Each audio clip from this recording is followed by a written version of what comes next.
Hello, friends. This is Dave Hurwitz, executive editor at ClassicsToday.com, here with a reference recording.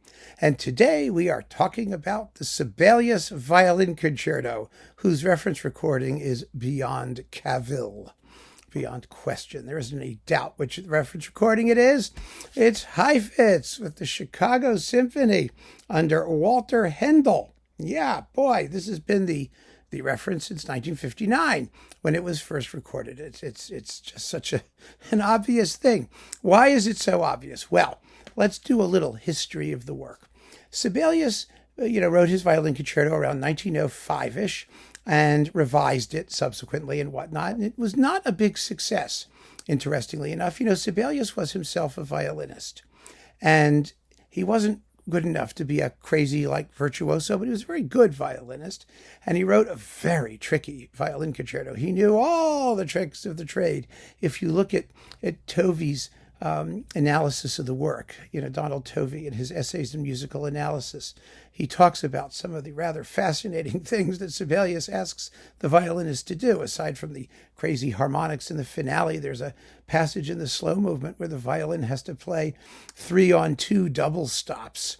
That is triplets versus duplets in the same hand. And really, it's a remarkable work. And what's even more remarkable about it is that it sounds like Sibelius, not like a violin concerto, which is probably what most violinists didn't like about it. Although it's an incredible piece of orchestration. Most violin concertos, because the orchestra is so much louder than the violin, use a reduced orchestration. No trombones, no heavy anything. But not Sibelius. He uses trombones. Boy, does he use trombones and everything. But you hear every single note of the violin. And I'll never forget the first time I heard it live. It was with actually Diana Jansen. Remember her? She was a flash-in-the-pan soloist who recorded it with Eugene Ormandy in Philadelphia. She was going to be one of those, sexy, nubile female violinists, but apparently she wanted to get married and have kids and have a life, and good for her. Something like that. Anyway, she vanished from the roster of RCA very quickly, and she recorded it. But the thing that just blew my mind in hearing her play it was that every single note of the solo is crystal clear, or should be, because Sibelius keeps the orchestra below middle C for almost the entire work. Aside from flute parts and things like that, the solo winds rise above the stave, but basically the orchestral coloring is very dark and low. And that makes the violin, it creates a spotlight around the violin. It's amazing, an amazing piece, but it's also an extraordinarily difficult piece to play well and to coordinate with the orchestra. I know this because I played in the orchestra, and it didn't go terribly well. And I also saw a performance, a very strange performance, with Joshua Bell with the New York Philharmonic. I forget who was conducting. It might have been Moselle.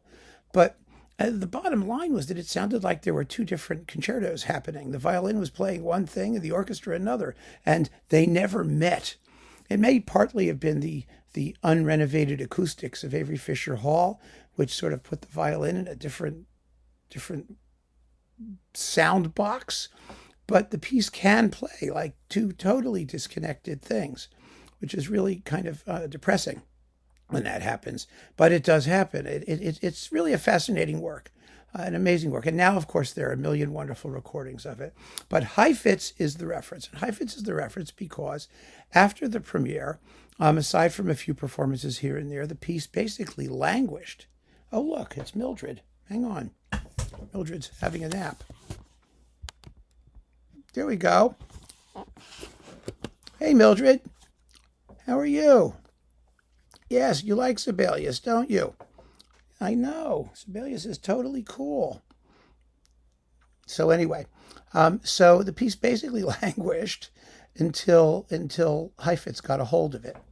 And when Heifetz got a hold of it, wonderful things happened. Now, he recorded it 3 times at least. The first time never got released. It was in 1934 with Philadelphia Orchestra, and it has since been released. It's available even on YouTube. You can go hear it in a rather echoey acoustic, and Heifetz was unhappy at the way that the balances came out, and so he didn't approve it for release. A year later, he made a recording with Beecham and the London Philharmonic, and that was the recording. from the 78 era. It was really, really a wonderful performance. I mean, Beecham was an echt Sibelian, and they play the crap out of it, and that's really fine. So finally, in 1959, Heifetz re-recorded it. There it is. Okay. I don't want to cover up me or the cat, right, Mildred? I know. See, they recognize their names. Isn't that cool? Anyway, so he re-recorded it with Walter Hendl in Chicago in glorious stereo. And the only problem with this recording, I mean, it's not my favorite recording of the Sibelius, not by a mile.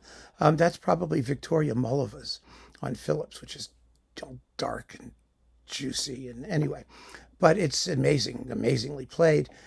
What happened with this performance that sort of annoyed me was that the orchestral accompaniment isn't as beefy and powerful as it could be. I mean, there is a real primal energy behind Sibelius's craggy use of the orchestra, especially in the first movement. In the latter two, it's not a problem, but the first movement, in the recapitulation, and then the first movement builds to this enormous climax in the recap, the first subject, and it just, with the brass finally roaring out and doing all that stuff. And, it doesn't have much roar in this performance. I like a more compelling account of the orchestral part, because you can do that and not cover the violin. That's the whole point. That's what makes it so wonderful. The fact that the orchestra and the violin have the opportunity to be maximally characterful without sounding at all inhibited. But this is a rather traditional, tame accompaniment for Heifetz's amazing violin playing. So, so you do have to hear it for Heifetz. I mean, there's no question about that. But there are many more compelling versions of the Violin Concerto as a work for violin and orchestra.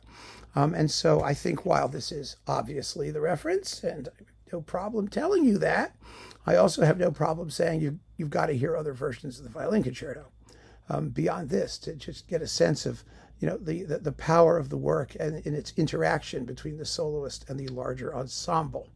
So keep on listening, friends. Thanks for joining me. Oh, and by the way, we did a video of the best Sibelius Violin Concerto. So go look at that if you want to find alternatives, or look at reviews on classicstoday.com. They're there too. Anyway, keep on listening. Take care. Thanks for joining me. Thank you, Mildred. I know. I appreciate it. I just love doing that because they know their names and they look at you. It's incredible. Take care.